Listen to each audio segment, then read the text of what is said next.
विरोधी पक्षाचा विरोध म्हणून या ठिकाणी मी माझा विरोध नोंदवतो आणि इथेच थांबतो. धन्यवाद. जयंत पाटील साहेब. अध्यक्ष महोदय, राज्यपाल महोदयांच्या अभिभाषणावर आभाराच्या ठरावावर मी बोलतोय. अध्यक्ष महोदय,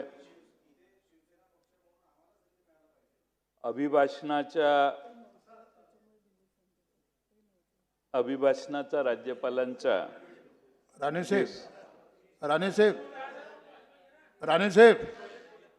राणे साहेब जयंत पाटील साहेब नव्हते, सभागृहाचे ज्येष्ठ नेते. हां, ते आल्यामुळे त्यांना स्पेशल केस केलेली आहे. मी विनंती केली, मगाशी होतो, पण मी जरा राज्यपालांच्या अभिभाषणात अभिभाषणाचा देशाच्या राज्यघटनेत उल्लेख आहे. ह्या अभिभाषणाला घटनेमध्ये देखील एक विशेष मूल्य आहे. आणि अध्यक्ष महोदय, राज्यपालांनी असं घटनेत म्हटलेलं आहे की ही बैठक का बोलावली हे सांगणं राज्यपालांनी अभिप्रेत आहे. संपूर्ण अभिभाषणाच्या या भाषणात याबद्दल केवळ एका ओळीचा उल्लेख शेवटी करण्यात आलेला आहे. अध्यक्ष महोदय, राज्यपालांचं अभिभाषण म्हणजे मंत्रिमंडळाचं भाष्य. म्हणजे 3 इडियट्समध्ये एक डायलॉग असतो की बोल वो रहे है लेकिन शब्द हमारे है. म्हणजे शब्द मंत्रिमंडळाचे आहेत, मंत्रिमंडळाने हे भाषण तयार करून दिलेलं असतं. आणि मला आश्चर्याचा एक धक्का बसला की या अभिभाषणामध्ये स्वर्गीय अजितदादा यांच्याबद्दल एक चकार शब्द काढलेला नाही. किमान राष्ट्रवादीच्या जे अजितदादांच्यामुळं मंत्री झाले, किमान त्यांनी तरी मंत्रिमंडळात आग्रह धरायला पाहिजे होता की अजितदादांच्यावर 2 वाक्य घाला म्हणून. पण तो विसर, किमान दादांना भावपूर्ण श्रद्धांजली राज्यपालांच्या तोंडातून आलं तर त्याला जास्त, आता मला खात्री आहे मुख्यमंत्री तर नक्कीच त्यांच्या अर्थसंकल्पात करतील, पण अभिभाषणात येणं हे सर्व राज्याच्या वतीनं होत असणारं भाषण आहे. अध्यक्ष महोदय, खरं म्हणजे बोले तैसा चाले त्याची वंदावी पावले अशी आपल्यात मराठीत म्हण आहे. यामध्ये उक्तीत आणि कृतीत काही फरक होता कामा नये. अध्यक्ष महोदय, अभिभाषणाच्या सुरुवातीचं सगळ्या महापुरुषांची नावं घेतली. छत्रपती शिवाजी महाराजांचं घेतलं, भगवान बिरसा मुंडांचं घेतलं, अहिल्यादेवी होळकरांचं घेतलं. पण अध्यक्ष महोदय, या सरकारने भाषणात ही नावं वापरली, पण कृती काय? अध्यक्ष महोदय, पुण्यश्लोक अहिल्यादेवींचा मनकर्णिका घाट तिकडं उत्तर प्रदेशमध्ये बांधलेला आहे. अध्यक्ष महोदय, तिथल्या सत्तारूढ पक्षाच्या धोरणानं तो घाट तोडण्यात आला, मूर्त्यांचा विध्वंस करण्यात आला. मी त्या घाटावर पूर्वी एकदा जाऊन आलेलो आहे. अतिशय सुंदर आणि देखणा असा घाट, पण तिथल्या सरकारने तो घाट मोडला, त्यातल्या मूर्त्यांचा पूर्णपणाने नायनाट केला. अध्यक्ष महोदय, पुण्यश्लोक अहिल्यादेवी होळकरांनी बांधलेल्या घाटाला तिथल्या सरकारने सहजासहजी असं बाजूला ढकललं. माझी सरकारला विनंती आहे की सरकारने पुन्हा जसा तो घाट होता तसाच बांधून घेतला पाहिजे आणि त्याची भरपाई त्या उत्तर प्रदेश सरकारने करायला माननीय मुख्यमंत्र्यांनी त्यात पुढाकार घेतला पाहिजे. अध्यक्ष महोदय, पुण्यश्लोक अहिल्यादेवी होळकरांचा देशाला तर आहेच, पण आम्हा सगळ्यांना देखील अभिमान आहे. आणि पुण्यश्लोक अहिल्यादेवी होळकरांनी बांधलेला घाट जर पाडण्याचं धाडस तिथल्या सरकारला, योगींच्या सरकारला होत असेल, तर मला खात्री आहे की महाराष्ट्राच्या विधानसभेत तर हे कोणी मान्य करणार नाही.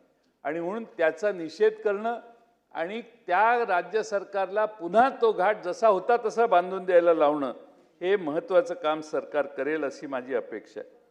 अध्यक्ष महोदय, आता भगवान बिरसा मुंडांचं नाव आपण घेतो, ठीक आहे, महापुरुषांचं नाव घेतलंच पाहिजे. पण अध्यक्ष महोदय, महाराष्ट्रातल्या आदिवासी बांधवांच्या आयुष्यात काय सुधारणा आपण केली याचा काहीतरी अभिभाषणात उल्लेख पाहिजे की आमच्या या प्रयत्नामुळे महाराष्ट्रातल्या आदिवासींची सुधारणा झाल्या. ठीक आहे, सुधारणा होतील नव्हतील, पण अध्यक्ष महोदय, आदिवासींना जे ट्रायबल डिपार्टमेंटला फंड देतो, पैसे देतो, निधी देतो, तेही वेगळ्या योजनांच्यासाठी डायव्हर्ट करण्याचं काम अध्यक्ष महोदय सध्या चाललेलं आहे. अध्यक्ष महोदय, दरवर्षीप्रमाणे यावर्षी सीमा प्रश्नाचा उल्लेख आहे. अध्यक्ष महोदय, राज्य सरकार कटिबद्ध असल्याची सीमा प्रश्न सोडवण्यासाठी गर्जना राज्य सरकारने दिली आहे. तिथं अध्यक्ष महोदय आपण मोठे वकील देणार आहे. गेली कित्येक वर्ष मी ऐकतोय. मी स्वतः या संदर्भातील एका समितीचा अध्यक्ष होतो. अध्यक्ष महोदय, हा वाद कितीपर्यंत चालणार आहे? दरवर्षी अभिभाषणाच्या शेवटी कुठंतरी उल्लेख करायचा आणि विषय सोडून द्यायचा. अध्यक्ष महोदय, सर्वोच्च न्यायालयात सुनावणी प्रलंबित आहे. सन्माननीय मुख्यमंत्री महोदय हे स्वतः वकील आहेत. न्यायालयीन व्यवस्थेत बरीच ओळख आणि उडबस त्यांची आहे असं गेले काही वर्ष आम्ही बघतोय. आणि त्यामुळे अध्यक्ष महोदय, त्यांनी काही पावलं उचलली तर सर्वोच्च न्यायालयाचा निकाल देखील आपल्याला फेवरेबल लागू शकतो. आणि म्हणून माननीय मुख्यमंत्री महोदयांनी त्यांचे गुड ऑफिसेस, गुड कॉन्टॅक्ट्स याचा वापर करून ही केस पटलावर आणावी आणि त्याचं हिअरिंग पूर्ण करून महाराष्ट्रातली जे सीमा बांधव आहेत त्यांना न्याय देण्यासाठी इतर अनेक कामं आहेत. आता त्यांचं लिगल स्ट्रॅटेजी मेकिंग आणि ॲक्युमेन एवढं चांगलं आहे की दोन पक्ष फुटले आमचे, त्यावेळी काय केलं, काय झालं आणि कसं झालं आणि त्याचं काय कायद्याचा केस कसा काढायचा हे माननीय मुख्यमंत्र्यांना चांगलं माहिती आहे. त्यामुळं त्याचा एवढ्या बुद्धीचा वापर जर महाराष्ट्रातल्या सीमा भागाला जर होऊ शकला,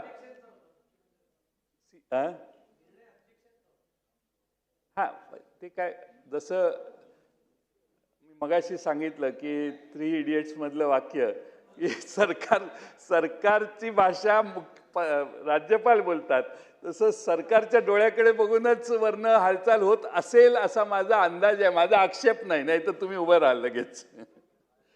पण अध्यक्ष महोदय, माझी विनंती आहे की या सीमा प्रश्नाला माननीय मुख्यमंत्र्यांनी मनावर घेतला आणि माझा भातखळकर साहेब विश्वास आहे एकदा त्यांनी विषय मनावर घेतला तर सुप्रीम कोर्टाला देखील ते सांगून ती केस लवकर लावून मेरिटनं आपल्या बाजूने निकाल कसा लावायचा हा प्रयत्न ते करू शकतात. म्हणून सभागृहात आपल्यामार्फत अध्यक्ष महोदय माझी त्यांना विनंती आहे.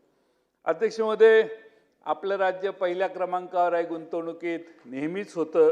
आणि अध्यक्ष महोदय, दावोसमध्ये थंड हवेच्या ठिकाणी परिषद झाली. ती काय सरकारने भरवलेली परिषद नसते, तिथे एक छोटी खाजगी कंपनी आहे, ती सगळ्या जगातल्या गुंतवणूकदारांना त्या ठिकाणी बोलवते आणि गुंतवणूक आकृष्ट करणाऱ्यांना बोलवते. तो एक छोटासा क्लब आहे असं म्हटलं तर चालेल.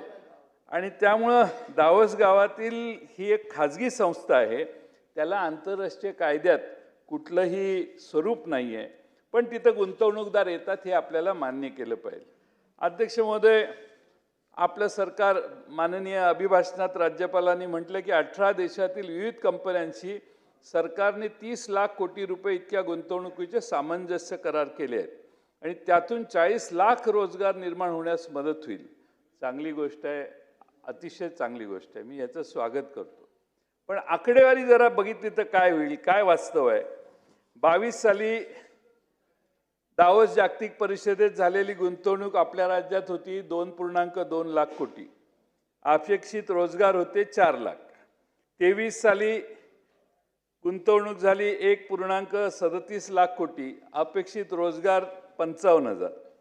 24 साली गुंतवणूक झाली 3,53,000 कोटी, अपेक्षित रोजगार होते 2 लाख. 25 साली सरकारने घोषणा केली की 15,72,000 कोटी रुपयाची गुंतवणूक झाली आणि आता 15 लाखापेक्षा अधिक रोजगाराची संधी निर्माण होणार. माझं काही म्हणणं नाही याच्या बाबतीत. अध्यक्ष महोदय, 30 लाख कोटीची आता गुंतवणुकीचे सामंजस्य करार आता यावेळी केलेले दिसत आहेत. आणि अध्यक्ष महोदय, त्यातून सरकार म्हणते 40 लाख रोजगार निर्माण होणार आता लास्ट मीटिंगला.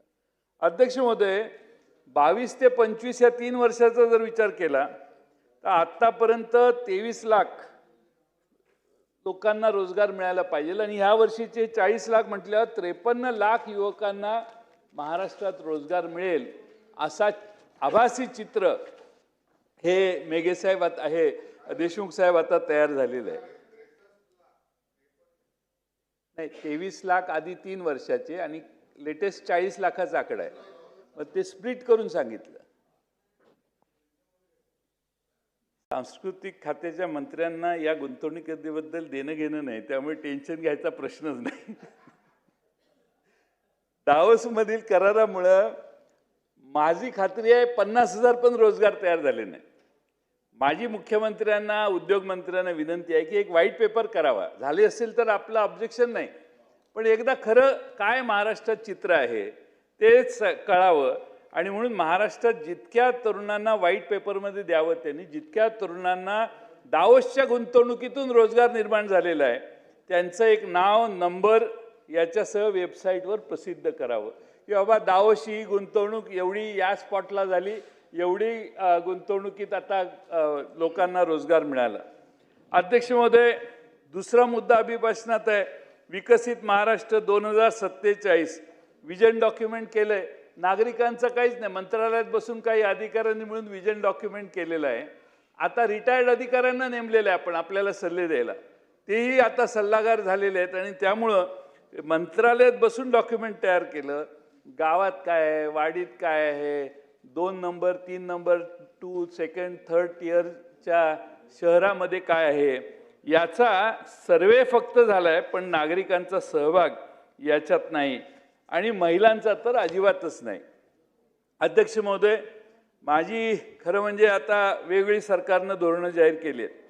बांबू उद्योग धोरण 25, रत्ने आणि आभूषण धोरण 2025, ॲनिमेशन आणि व्हिज्युअल इफेक्ट धोरण, जागतिक क्षमता केंद्र धोरण 2025, महाराष्ट्र स्टार्टअप धोरण, महाराष्ट्र जहाज बांधणी, जहाज दुरुस्ती, जहाज पुनर्वापर धोरण, महाराष्ट्र कृषी कृत्रिम बुद्धिमत्ता धोरण, अनेक धोरणांचा उल्लेख भाषणात आहे. अध्यक्ष महोदय, अध्यक्ष महोदय, पण रिझल्ट काय?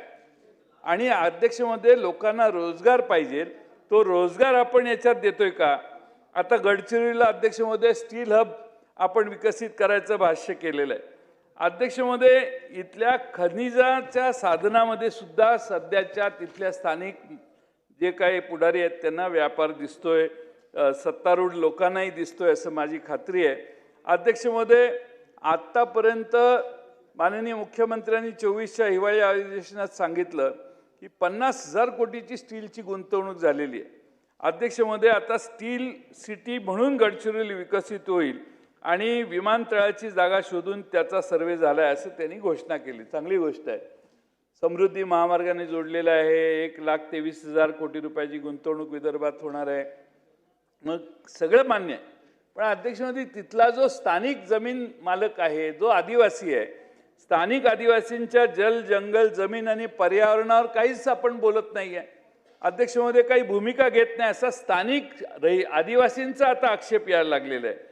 बांबू, तेंदू, वनौषधाची संसाधनं याकडे आपण का दुर्लक्ष करतोय?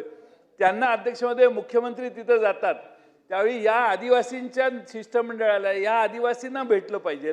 त्यांच्याही समस्या, उद्योग वाढीला जात आहेत, माझी तक्रार नाही, तिथं मुक्कामी मुख्यमंत्र्यांचा असतो, पण अध्यक्ष महोदय, त्याबरोबर त्या आदिवासी भागातल्या लोकांना देखील न्याय देण्याची भूमिका आपण घेतोय का? शेवटी कुठल्याही विकासाला मानवी चेहरा असला पाहिजे आणि तो देण्याचा प्रयत्न सरकार करेल अशी अपेक्षा मी या ठिकाणी करतोय.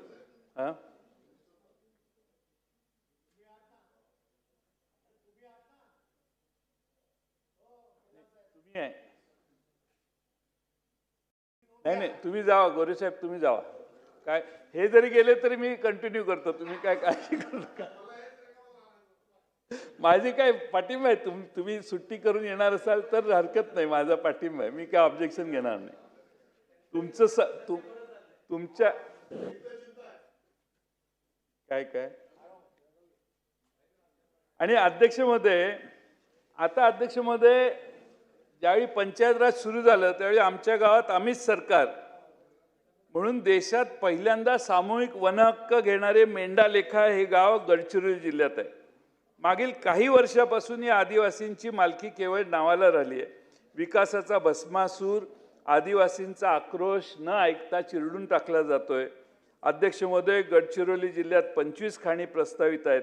सुरजागड खाणीमुळे स्थानिक आदिवासींना जगणं अवघड झालेलं आहे. विकास पाहिजे का तर यस, पण अध्यक्ष महोदय, कोणत्याही इतर प्रश्नाकडे आपण लक्ष देत नाही. आंदोलनकर्ते नक्षलवादी आहेत असं म्हणून आपण त्यांच्याकडे दुर्लक्ष करतोय. सुरजागडच्या एकटा खाणीतून दरवर्षी किमान 600 मालमोटारी हजारो टन खनिज वाहतूक करतात. माझा आपल्याला प्रश्न आहे की गडचिरोली समृद्धी महामार्गाने जोडून घेतले, तिथं विमानतळ पण प्रस्तावित आहे. हजारो टन माल वाहतूक अत्यंत माफक दरात करायला या खाणींना रेल्वेने का जोडून घेता येत नाही? रेल्वेने जोडा ना. तुमचा इंटरेस्ट काय आहे? तिथले स्थानिक लोकांना कॉन्ट्रॅक्ट मिळावं आणि ते ट्रक वाहतूक व्हावी. ते कुठले आंध्र प्रदेशचे लोक ट्रक लावलेत, तिकडे कर्नाटकातल्या लोकांनी ट्रक लावलेत. स्थानिक लोक फक्त ड्रायव्हिंगचं काम करतात. त्यामुळे रेल्वेनं जर तुम्ही तिथला माल बाहेर काढला तर हजारो टन माल वाहतुकीमुळे जे रस्ते खिळखिळीत होत आहेत ते थांबतील. खाणग्रस्त आदिवासींच्या संघर्षाच्या वास्तव विकासाच्या नावाखाली दडपू नका. आणि अध्यक्ष महोदय, विस्थापनाशिवाय बिचाऱ्या आदिवासींच्याकडे दुसरा पर्याय राहणार नाही. आणि म्हणून माझी विनंती आहे की संपूर्ण गडचिरोलीतच नाही तर सगळ्या विदर्भात या निमित्तानं लोकांच्या मनात आक्रोश प्रचंड निर्माण झालेला आहे, हे या ठिकाणी नमूद करणं आवश्यक आहे. अध्यक्ष महोदय, खरं म्हणजे आपण या ठिकाणी कुंभमेळ्याचा उल्लेख अभिभाषणात साहेब राज्यपाल महोदयांनी केलाय. आता कुंभमेळा प्राधिकरण स्थापन केले, 25,000 कोटीचं बजेट मंजूर केलेलं आहे. अध्यक्ष महोदय, उत्तर प्रदेशमध्ये झालेल्या कुंभमेळ्यापेक्षा 5,000 कोटीने जास्त बजेट अध्यक्ष महोदय महाराष्ट्र शासनानं निर्माण केलेलं आहे. जनतेमध्ये अशी चर्चा आहे की प्रयागराज कुंभमेळ्याप्रमाणेच या कुंभमेळ्याचे सुद्धा सर्व टेंडर कोणाला जाणार? परराज्यात आणि नाशिक पासून पलीकडे असणाऱ्या गुजरात राज्यातल्या कॉन्ट्रॅक्टरकडे जाऊ नये. एखादा सुरेश धसने कॉन्ट्रॅक्टर सुचवला तर त्याला गेलं तर आमची कुणाची तक्रार नाही. महाराष्ट्रातल्या मराठी कॉन्ट्रॅक्टर आणि किमान नाशिक जिल्ह्यातल्या चांगले कॉन्ट्रॅक्टर नाशिक जिल्ह्यात आहेत, त्यांनाच काम रिस्ट्रिक्ट करा. नाशिक खानदेशात करा, पाय नगर जिल्ह्यापर्यंत या, पाय तर बीड जिल्ह्यापर्यंत या, आमची काही तक्रार नाही. पण बाहेरच्या परराज्यातल्या मोठ्या मोठ्या कॉन्ट्रॅक्टरना आपला कुंभमेळा करण्याची संधी देऊ नये अशी माझी विनंती आहे. आता 25,000 कोटीचं बजेट म्हणजे कमाल आहे अध्यक्ष महोदय. कर्जमाफीला आपल्याला पैसे नाहीत, पण तिकडं 25,000 कोटी रुपये खर्च. पूर्वी एकदा झाला होता कुंभमेळा, त्यात आणखीन थोडा डेव्हलप करायचं आहे, वाढीव सेवा निर्माण करायच्या आहेत. आणि त्यामुळं लोकांना ह्याच्यात काही भ्रष्टाचार होतोय का अशी भीती वाटायला लागली आहे. आणि तसा अनुभव देखील आता ग्रासरूट लेवलला यायला लागलेला आहे. आणि म्हणून आपल्याकडं लाडक्या बहिणींना 1500चे 2100 करायला पैसे नाहीत. अध्यक्ष महोदय, कर्जमाफीसाठी पैसे नाहीत. शेतकरी मेटाकुटीला आलाय. 2018 पासून 6,000 रुपये आपण अनुदान देतो, त्यात 1 रुपयाची पण आपण वाढ केलेली नाही. अध्यक्ष महोदय, आता माननीय मुख्यमंत्र्यांनी ह्याच्यात खरं लक्ष घातलं पाहिजे.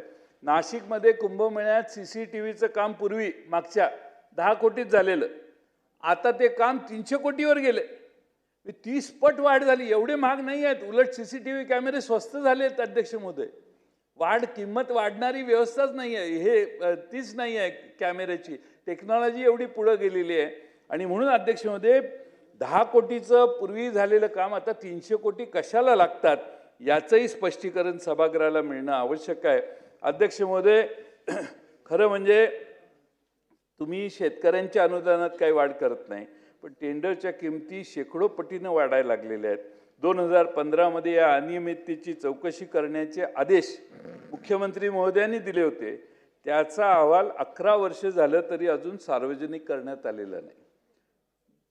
मुख्यमंत्र्यांना आमची विनंती आहे, कुंभमेळ्याच्या नावावर हा जो गैरकारभार चालू आहे त्यावर मला नाशिकचे कायमचे रहिवासी असणारे साहित्यशास्त्रातील सर्वोच्च पुरस्कार मिळवलेले कुसुमाग्रजांची कुंभमेळ्यावर लिहिलेली सिंहस्थ नावाची कविता आठवते. तुम्ही ही कविता ऐका. कविता आहे म्हणून, आणि ती कुसुमाग्रजांची आहे. व्यर्थ गेला तुका व्यर्थ ज्ञानेश्वर, संतांचे पुकार वांज झाले. रस्तो रस्ती साठे बैराग्यांचा ढीग, दंभ शिग तुडुंबला. आले खडग हाती नाचती गोसावी, वाट या पुसावी अध्यात्माची. कोणी एक उभा एका पायावरी, कोणास पथारी कंटकाची. असे जपी तपी प्रेक्षकांची आस, रुपयांची रास पडे पुढे. येथे 100ला लाभतो प्रवेश, तेथे लक्षाधीश फक्त जातो. तुका म्हणे ऐसे माइंदे माइंद त्यापाशी गोविंद नाही कुसुमाग्रज. कुसुमाग्रजांनी लिहिलेलं याचं एक छोटंसं वर्णन आहे. अध्यक्ष महोदय, दुसरा एक सामाजिक प्रश्न आहे आणि आपण हा शेवटचा प्रश्न नंतर नाही बघितलं तरी चालेल माझ्या या भाषणाकडे. महाराष्ट्र विद्यार्थी सुरक्षा संरक्षण व मानसिक कल्याण धोरण 2025 आपण तयार केले आणि अभिभाषणात विद्यार्थ्यांच्या मानसिक आरोग्याच्या प्रश्नाचा उल्लेख माननीय राज्यपाल महोदयांनी केलाय. अध्यक्ष महोदय, सर्वाधिक राज्यात महाराष्ट्रातच आता सर्वाधिक विद्यार्थ्यांच्या आत्महत्या सुरू झालेल्या आहेत आणि उपाययोजना करायला पाहिजे. नैराश्य विद्यार्थ्यांचं प्रचंड वाढतंय. मैदानी खेळ खेळण्याचं प्रमाण प्रचंड कमी झालेलं आहे. मोबाईल आणि सोशल मीडियाच्या वापरामुळं अगदी लहान मुलांना देखील आता मोबाईल मिळायला लागतात. मी आजच सकाळी मोदी साहेबांचा एलॉन मस्क याच्याबरोबरचा फोटो बघितला. त्यावेळी 2 लहान मुलं एलॉन मस्कची मोदी साहेबांना भेटताना शेक हँड करताना आहेत. त्या मुलांच्या हातात मोबाईल नाही, लॅपटॉप नाही, आयपॅड नाही, काही नाही. त्यांच्या हातात पुस्तक आहेत आणि त्यामुळं अध्यक्ष महोदय, महाराष्ट्रातल्या नव्या पिढीला, तरुण पिढीला पुस्तकं हातात देण्याचं काम आपण केलं पाहिजे. आणि म्हणून अध्यक्ष महोदय, महाराष्ट्रातल्या सगळ्या शाळांमध्ये वाचन संस्कृती वाढली पाहिजे आणि मोबाईल वापर करण्याच्या बाबतीत सरकारने काहीतरी आपण विचार करून काहीतरी कारवाई करा. झालेली ना, मी एवढा वेळ तुमचा मी घेणार नाही कारण वर सभा चर्चा झालेली असली तर तुम्ही काहीतरी करालच. पण काहीतरी अध्यक्ष महोदय, लहान मुलांनी मोबाईल वापरण्याच्यासाठी कुठेतरी बंद करण्याचा, जनजागृतीसाठी जाहिरात तर करा. तुमच्या सगळ्यांचे फोटो देऊन तुम्ही जाहिराती देताय, तुमचे फोटो काढा आणि फक्त ही जनजागृती कशी होईल, तुम्हाला नाही तुमचं पण दुसऱ्यांचं आहे. मी तुम्ही आहे म्हणून तुमच्याकडे बघतो. जनजागृती कशी होईल हे याविषयी बघण्याचं काम आपण अध्यक्ष महोदय केलं पाहिजेत. आज खरं म्हणजे अध्यक्ष महोदय, मी या ठिकाणी काल परवा एक मंत्री नाशिकमध्ये शासकीय कार्यक्रमात म्हणजे राज्यपालांनी डॉक्टर आंबेडकर साहेबांचं नाव घेतलेलं आहे. आता शासकीय कार्यक्रम प्रजासत्ताक दिनाचा होता. त्यात आपले एक मंत्री, आता त्यांचं नाव घेत नाही, ते आमचे मित्र आहेत म्हणून, पण कार्यक्रम काय होता तर प्रजासत्ताक दिनाचा आणि चक्क डॉक्टर बाबासाहेब आंबेडकरांचं नावच त्यांनी घेतलं नाही.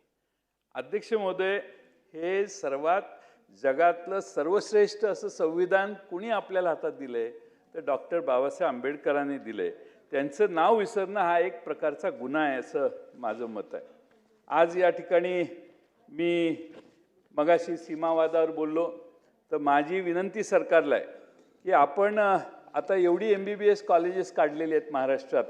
आमचं सरकार असताना प्रत्येक जिल्ह्यात MBBS कॉलेज काढायचा असा निर्णय झाला. आता कॉलेजेस वाढलेली आहेत. तर पूर्वी आपण सीमा भागातील मराठी बांधवांसाठी 8 जागाच राखीव ठेवलेल्या होत्या. 8 जागा ते फार पूर्वीपासून चालू आहे. माझी सरकारला आपल्यामार्फत विनंती आहे की 8 जागाच्या ऐवजी त्या 30 जागा कराव्यात. म्हणजे सीमा बांधव जे आपले आहेत त्यांना महाराष्ट्रातल्या वेगवेगळ्या कॉलेजमध्ये एक जागा ठेवली तरी 30 कॉलेजेस आहेत आपली, तर ती मुलं त्या ठिकाणी शिकू शकतील, मेरिटनं शिकू शकतील. म्हणून सीमा भागातल्या बांधवांच्यासाठी MBBS कॉलेजमध्ये आरक्षित जागा ठेवाव्यात, 30 जागा ठेवाव्यात अशी माझी. 8 जागा आहेत ऑलरेडी, त्याचं 30 जागा वाढवाव्यात अशी माझी विनंती आहे. शेवटी अर्थकारणावर जास्त वेळ बोलून घेत नाही, पण GDPमध्ये राज्यपाल महोदयांनी यावर्षी भाषणात सांगितलं की 13.5% देशाच्या GDPमध्ये महाराष्ट्राचा वाटा 13.5% आहे. पण मागच्या वर्षीच्या भाषणात अध्यक्ष महोदय, राज्यपाल महोदय असं म्हटले की 14% आहे. म्हणजे राज्यपाल महोदय सांगतायत की आमचा 0.5% देशातल्या इकॉनॉमीमध्ये कमी झाला. हा एक गंभीर प्रश्न राज्यपालांनी सभागृहाला सांगितलेला आहे आणि त्याची नोंद घ्यावी. आमच्याकडे फार मोठी गोष्टी आहेत आणि यावय त्यावय, पण टक्का कमी झालेला आहे, हेही तेवढीच वस्तुस्थिती. आता बेरोजगारी, तुम्ही म्हणता आमच्याकडे गुंतवणुकी जास्त झाल्या. 10 फेब्रुवारीला periodic labour force survey report प्रकाशित झाला. 15 ते 29 या वयोगटातील युवकांचे बेरोजगारीचे प्रमाण 13.1% आहे. आणि एक शॉकिंग आकडा असा आहे की जे जुलै सप्टेंबरमध्ये महिलांची बेरोजगारी 16.4% होती, ती आता वाढून 19.1% झाली आहे. अध्यक्ष महोदय, एक महत्त्वाचं म्हणजे शहरातील पुरुषांच्या बेरोजगारीमध्ये दुप्पट वाढ झालेली आहे. अध्यक्ष महोदय, तुम्ही एवढी गुंतवणूक आली तेवढी आली एवढं सांगताय, मग एवढी बेरोजगारी का वाढते? प्रत्यक्षात तसं दिसत नाही असा त्याचा अर्थ आहे. आणि हे मी नाही काढलेलं, तर 10 फेब्रुवारीला पिरियडिक लेबर फोर्स सर्व्हेनं प्रकाशित केलेली ही आकडेवारी आहे. म्हणजे बेरोजगारी महाराष्ट्रातली वाढते आहे आणि त्यात महिलांची वाढते आहे, त्यात शहरातली वाढते आहे. हे अध्यक्ष महोदय आपण लक्षात घेतलं पाहिजे. आणि म्हणून रस्ता बांधायचा, हायवे बांधायचा म्हणजे विकास, एवढा विकासाचा मर्यादित अर्थ नाही आहे. एवढीच मी अध्यक्ष महोदय सरकारला विनंती करेन. खरं म्हणजे अध्यक्ष महोदय, राज्यपाल महोदयांनी त्यांच्या भाषणात मागच्या वर्षी 5,000 कोटी रुपये सरकार सबसिडी प्रमोशनसाठी आणि इंडस्ट्रियल ग्रोथसाठी देणार असं सांगितलेलं होतं. आम्हाला सरकारने सभागृहात सांगावं की ते 5,000 कोटी रुपये कुणाला दिले, इंडस्ट्रीचं काय प्रमोशन झालं आणि यातून किती उद्योग निर्माण झाले. कारण PLFSचे आकडे तर अजूनही 13% तरुण बेरोजगारांचेच दिसत आहेत. हे अध्यक्ष महोदय आपण करा. परत कंत्राटदार आपले महाराष्ट्रात वेगळी कॉन्ट्रॅक्ट घेतलेल्या मुलांचे 77,500 कोटी रुपये अजून थकलेले आहेत. अध्यक्ष महोदय, त्यांनी तर सोनी घाण करून घाण ठेवून आपला उद्योग केला आहे. आता सरकारकडून पैसे येत नाहीत म्हणून घरदारं विकून बँकांची कर्ज भागवण्याचं काम अध्यक्ष महोदय करत आहेत. अध्यक्ष महोदय, आणखीन एक महत्त्वाचा मुद्दा आहे की राज्य निर्यात सज्जता निर्देशांकामध्ये राज्यपालांनी सांगितलं देशात आपण पहिल्या क्रमांकावर आहे, चांगली बाब आहे. पण अध्यक्ष महोदय, कांदा निर्यातीचा प्रश्न अद्याप सुटलेला नाही. ताजं उदाहरण देतो. केंद्र शासनाने निर्यातदारांना दिल्या जाणाऱ्या निर्यातीत वस्तूवरील कर व शुल्क परतावा योजनेत तात्काळ प्रभावाने 50% कपात करण्याचा निर्णय घेतलेला आहे. म्हणजे हे धक्कादायक आहे भातखळकर साहेब. म्हणजे सरकार आता सगळ्या ग्रांट्स कमी करायला लागले आहेत. ते पाणी पुरवठा गुलाबराव पाटलांना विचारा, केंद्र सरकारने हात काढून घेतले. त्यांच्या पाणी पुरवठ्याचा बोजवारा वाढण्याची शक्यता आहे. आता अध्यक्ष महोदय, निर्यात जर कमी झाली तर आधीच कांद्याचे, आता नाशिक जिल्ह्यात आंदोलन चालू आहे, उपोषणाला लोक बसलेले आहेत. अध्यक्ष महोदय, कांद्याचे दर 600-700 रुपयावर खाली आलेले आहेत. आणि अध्यक्ष महोदय, कांदा उत्पादन 1,600 रुपये किमान कांदा उत्पादन खर्च आहे. 2,000 रुपये तर कांदा उत्पादकांना मिळाले पाहिजेत. ते आता 600-700 रुपये आलेले आहेत. अध्यक्ष महोदय, लासलगाव सारख्या प्रमुख बाजार समितीत या दरावर बघा तुम्ही काय होतंय. पण अध्यक्ष महोदय, नाशिक जिल्ह्यात चांदवड भागात आता आंदोलन चालू आहे, उपोषणाला लोक बसले आहेत दर खाली कोसळले म्हणून. अध्यक्ष महोदय, दुसरं एक संकट सरकारवर येणार आहे, ते म्हणजे भारत अमेरिका व्यापार करार. त्यामध्ये कपाशी, कांदा, तूर, फळपीक अशा सर्वांवर संकट येणार आहे. म्हणून सरकार दुग्ध व्यवसायावर संकट येणार आहे. 0% सगळा माल इकडे येणार आहे. अध्यक्ष महोदय, महाराष्ट्रातला शेतकरी कसा टिकेल या संकटावर? आपली 15-16 लिटरची गाय आणि तिकडं अमेरिकेत 60-70 लिटरची गाय. म्हणजे आपण मधला बॅरियर काढला आणि ह्या गाईला सांगितलं 15 लिटरच्या, जा 70 लिटरवर कॉम्पिटिशन कर. 2,000 एकर सोयाबीन लागणारा एक शेतकरी इथं 2 एकराच्या शेतकऱ्याशी कॉम्पिटिशन करणार. कपास 8-10 एकरात लावणारे शेतकरी तिथं 5,000 एकराच्या शेतकऱ्याशी कॉम्पिटिशन करणार. कसं परवडणार आहे अध्यक्ष महोदय? आणि म्हणून अजून तपशील आलेला नाही, पण 0% जर आयात कर झाला तर अध्यक्ष महोदय फार मोठं संकट महाराष्ट्राच्या आणि देशाच्या शेतकऱ्यांच्या समोर येणार आहे. आणि म्हणून माझी आपणाला विनंती आहे, काही चांगले उपक्रम सरकारने घेतलेत. एक मुख्यमंत्री समृद्ध पंचायत राज अभियान चांगली कल्पना आहे आणि नक्कीच विकासासाठी फायदा होईल अशी आम्ही अपेक्षा बाळगतो. आता आर्टिफिशियल इंटेलिजन्स पॉलिसी ॲग्रिकल्चरसाठी सुरू करण्यात आलेली आहे. अजितदादा असताना त्यांनी आमच्या वसंतदादा शुगर इन्स्टिट्यूटमध्ये आणि काही शेतकऱ्यांना सांगितलं आम्ही 500 कोटी ठेवलो, तसे मागच्या वर्षी 500 कोटी बजेट झाले. त्यातले किती पैसे खर्च झाले हे या अर्थसंकल्पात मुख्यमंत्री सांगतील असा माझी खात्री आहे. पण पुन्हा तेवढीच रक्कम त्यांनी अर्थसंकल्पीय भाषणात त्यांच्यात सांगावी अशी आमची अपेक्षा आहे. पानन रस्त्यावर देखील चांगली योजना आहे आणि ती अतिशय महत्त्वाची आहे. पानन रस्त्याने शेतकऱ्यांचा फायदा होईल अशी आमची सगळ्यांची खात्री आहे।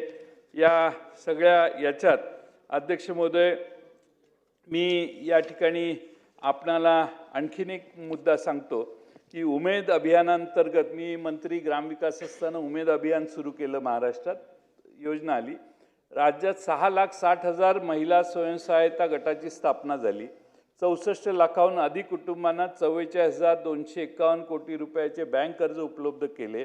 यामुळे 26 लाख महिला लखपती दिदी झाल्या असं म्हणतात। बाजारपेठ त्यांना उपलब्ध करून देण्यासाठी उमेद मॉल्स तयार करण्यात येणार आहेत। पहिल्या टप्प्यात 13 जिल्ह्यात उमेद मॉल्सना आता मंजुरी देण्यात आली आहे। पण अध्यक्ष महोदय, एकदा राज्यपाल महोदयांना आझाद मैदानात घेऊन गेलं पाहिजे असं माझं मत आहे। माझ्या उमेदच्या भगिनी कायम प्रत्येक अधिवेशनाला उमेदचा भगिनी आमच्या मुंबई महाराष्ट्रात नाही येतात आणि मुंबईत इथं आझाद मैदानात आंदोलन करतात, आपली कैफियत मांडतात। पण अध्यक्ष महोदय, सरकार काय उमेदच्या महिलांना न्याय देत नाही। त्या उमेदच्या महिलांना, इतकं चांगलं काम करणाऱ्या महिलांना जास्त त्यांचं मानधन वाढवण्यासाठी काही व्यवस्था ही करणं आवश्यक आहे। आणखीन एक मुद्दा आहे अध्यक्ष महोदय, मेट्रो प्रकल्पाचं काम जागोजागी चालू आहे। काल परवा काय झालं, मुंबईत मेट्रोचा स्लॅब कोसळला आणि एका रिक्षातल्या प्रवाशाचा मृत्यू झाला। मृत्यू झालेल्याला नुकसान भरपाई 5 लाख आणि त्या कॉन्ट्रॅक्टरला 6 कोटी दंड लावला। दंड 6चा 10 झाला तरी आमचा पाठिंबाच आहे, पण ज्याचा मृत्यू आपल्या चुकीमुळे झाला त्याला 5 लाख रुपये दिले आणि मुंबईचे तुम्ही पालकमंत्री आहे, तुम्ही ह्याच्यात लक्ष घाला आणि 5चे 25 लाख त्याला नुकसान भरपाई कशी देता येईल हे आपण आशिष शेलार साहेब तुम्ही लक्ष घातलं तर सगळ्या गोष्टी शक्य आहेत। चौकशी कुणाची करायची यांचीच चौकशी होईल,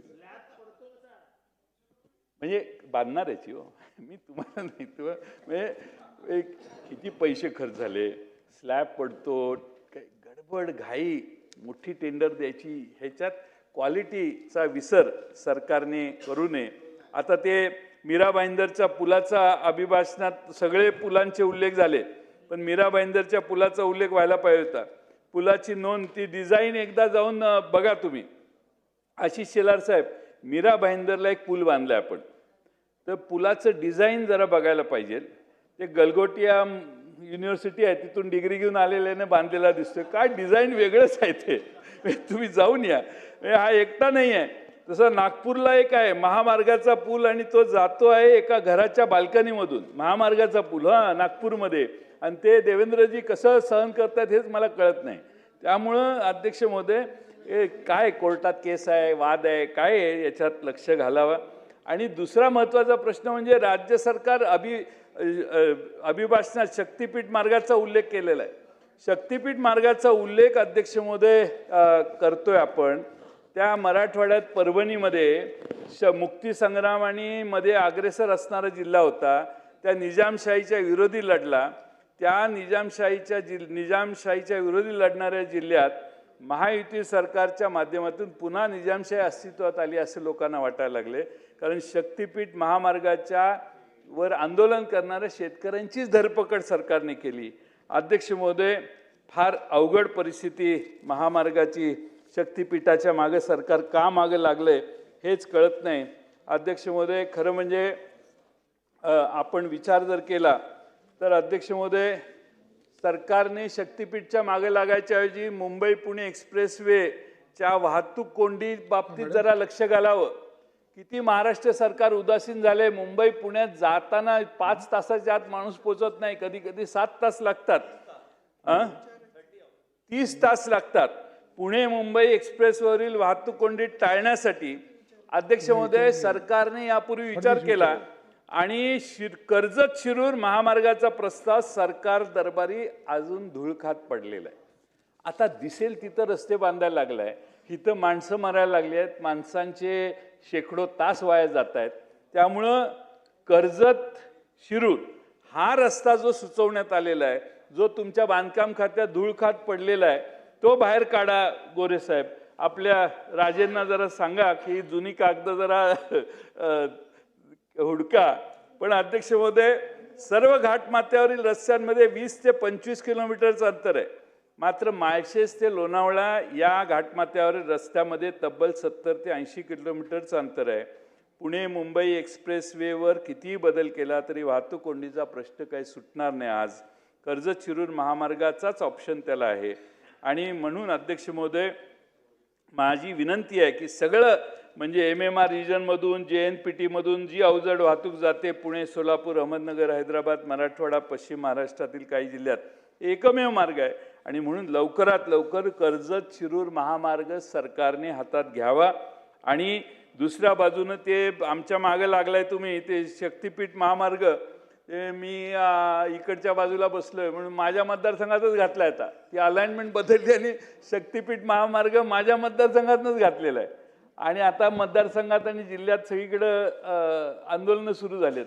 पूर्वी जो शक्तिपीठ महामार्ग होता त्यात मुख्यमंत्री म्हणायचे लोकांनी आमचं मान्य केले, लोक येऊनच मला निवेदन देत आहेत तुम्ही आमच्याकडे करा म्हणून. मग त्याची अलाइनमेंट का बदलली? आणि आमच्याकडे काही तीर्थस्थान वगैरे असं काय मोठं नाही आहे.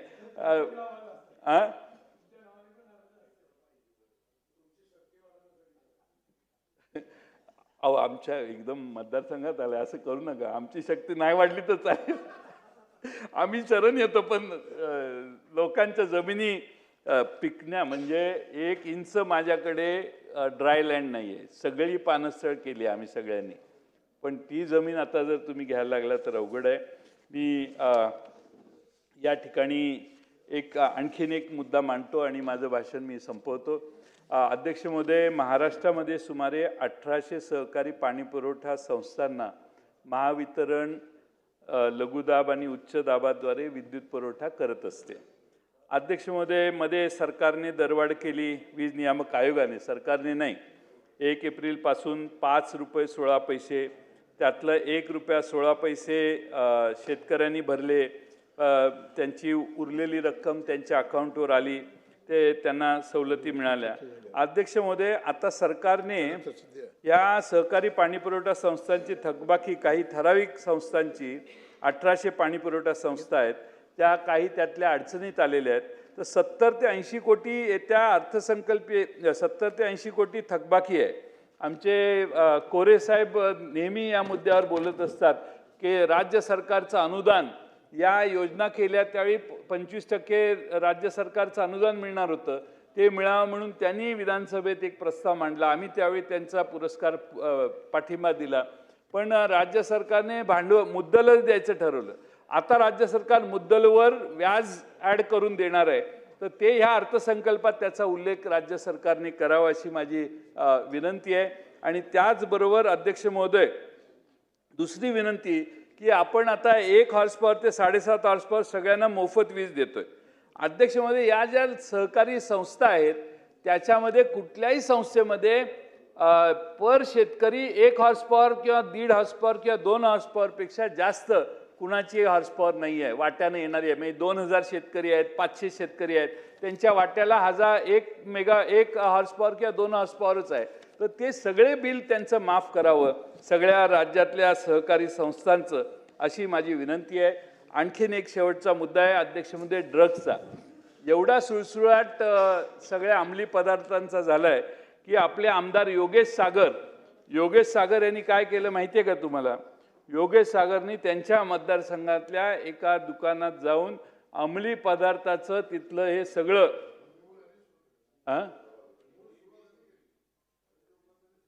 तुम्ही केली, पण त्यांची क्लिप जास्त जोरात व्हायरल झाली.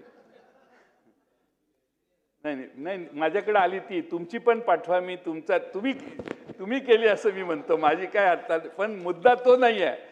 योगेश सागर सत्तारूढ पक्षाचे, तुम्ही सत्तारूढ पक्षाचेच, सत्तारूढ पक्षाचे आमदार अध्यक्ष महोदय आता दुकानं उघडतायत आणि दाखवतायत इथं ड्रग्स ठेवलेले आहेत, इथं कशा अफीम ठेवले, गांजा काय काय, आता बरीच काय काय असेल त्यात. अध्यक्ष महोदय, ही परिस्थिती मुंबईतली नाही आहे, सगळ्या महाराष्ट्रात आता ड्रग्ज मिळत आहेत. पोलीस हप्ते घेत आहेत आणि हप्ते घेऊन काय करतात आम्हाला कळत नाही. पण कुठल्याही ड्रग्सची विक्री कोपऱ्यावर अध्यक्ष महोदय ड्रग्सची विक्री आहे. आणि मुलं, आपली तरुण पिढी ही त्या व्यसनात अडकलेली आहे. एवढीच मला विनंती आहे.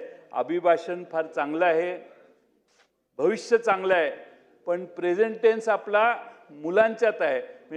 वर्तमान काळ आपला मुलांच्या बरोबर आहे आणि ते मुलंच जर आपण अध्यक्ष महोदय या व्यसनात अडकलेली असतील तर फार मोठं गांभीर्याने हे प्रकरण राज्याच्या गृहमंत्री म्हणून मुख्यमंत्र्यांनी हातात घ्यावं. त्यांनी त्यांच्या भाषणात सांगावं की ड्रग्जसाठी काय करणार आणि ड्रग्ज महाराष्ट्रात बंद होतील. जसं आमच्या आरारावांनी ते डान्स बार बंद केले तसे महाराष्ट्रात ड्रग्ज बंद करतो अशी घोषणा उत्तराच्या भाषणात माननीय देवेंद्र फडणवीसांनी केली तर त्यांचं कौतुक होईल महाराष्ट्रात अशी माझी खात्री आहे. आणि आता लास्ट मुद्दा मांडतो आणि मी माझं भाषण पूर्ण करतो. अध्यक्ष महोदय, मॅडम ते दुसरीकडेच गेले. एक आपला शिक्षण विभागाचा, तुम्ही साहेब ऐका, हे शिक्षण विभागाचा सांख्यिकी अहवाल नुकताच फेब्रुवारी 26 मध्ये प्रकाशित झालाय. त्यात काय सांगितलंय, 1164 शाळा राज्यामध्ये आहेत की मुलींसाठी स्वतंत्र प्रसाधनगृहाची सोय नाही. 3,328 शाळांमध्ये वीजही नसल्या नाहीये. अध्यक्ष महोदय, मुलींसाठी स्वतंत्र प्रसाधन असलेल्या शाळांमध्ये 1043 शासकीय, 64 खाजगी अनुदानित आणि 20 खाजगी विनानुदानित आणि 37 सेल्फ फायनान्स शाळांचा समावेश आहे. आणि याचं सगळ्यात जास्त प्रमाण हे बीड जिल्ह्यात आहे, हिंगोलीत आहे, नांदेडमध्ये आहे, परभणीमध्ये आहे, गडचिरोली, जळगाव, अमरावती, नाशिक, सिंधुदुर्ग या जिल्ह्यामध्ये 50 ते 100 शाळांमध्ये साधारण सुविधा उपलब्ध नसल्याचं समोर आलेलं आहे. तुम्ही माझ्या जिल्ह्यात या, माझ्या जिल्ह्यात 550 550 शाळा अशा आहेत की ज्याच्यामध्ये लास्ट शेवटचा मुद्दा, शाळा 550 शाळा अशा आहेत की ज्यात मुलींचं टॉयलेट वेगळं आहे, मुलांचं टॉयलेट वेगळं आहे. 5 स्टारमध्ये गेल्यावर जसं टॉयलेट असतं तसं माझ्या जिल्हा परिषदेच्या सांगली जिल्ह्यातल्या जिल्हा परिषदेच्या शाळांमध्ये टॉयलेट्स आहेत. हात धुवायचं, हँड वॉशिंग स्टेशन, ग्रॅनाईटचं भातखळकर साहेब आहे, तुम्ही माझ्या मतदारसंघात या एकदा. आणि शाळा सगळ्या टापटीप आहेत आणि अतिशय उत्तम शाळा आमच्या सांगली जिल्ह्यात उभ्या झालेल्या आहेत. पण ही आकडेवारी महाराष्ट्रातली जर वाचली तर आपली सगळ्यांची मान शर्मेने खाली जाईल. म्हणून माझी विनंती सरकारला आहे की सांगली जिल्ह्यात जे आम्ही मॉडेल स्कूल केलेलं आहे, अजितदादांनी मागं घोषणा केलेली, हे मॉडेल स्कूलचं जे सांगली जिल्ह्यात केले ते आम्ही सगळीकडे रिप्लिकेट करू. तर माझी मुख्यमंत्र्यांना विनंती आहे की त्यांनी याच्यात लक्ष घालावं आणि महाराष्ट्रात सगळ्या शाळांमध्ये, जिल्हा परिषदेच्या शाळात आणि शासकीय अनुदानित शाळात मुलांचं आणि मुलींचं टॉयलेट वेगळं असावं, स्वच्छतागृह याची व्यवस्था करावी. या राज्यपालांचं अभिभाषण जरा मोठं आहे, जरा काय 5 ट्रिलियन इकॉनॉमी, त्याच्यावर भाषण करायला मी अर्थसंकल्पात त्याच्यावर बोलेन. पण एवढी मोठी इकॉनॉमी होणार आहे ही स्वप्नरंजनं जी आहेत त्या स्वप्नरंजनापेक्षा ड्रग्जच्या विळख्यातला आमचा युवक, आमच्या महिलांकडे झालेली दुर्लक्षितपणा, आदिवासींच्या गडचिरोली जिल्ह्यापासून अनेक ठिकाणी होणारा अन्याय आणि कायदा व सुव्यवस्था याकडे लक्ष दिलं तर हे मोठे स्वप्न हे खरं आहे का याच्याविषयी शंका वाटते मला. मी पुन्हा अभिभाषणाला विरोध करून मी माझे 2 शब्द संपवतो. धन्यवाद. निलेश राणे साहेब.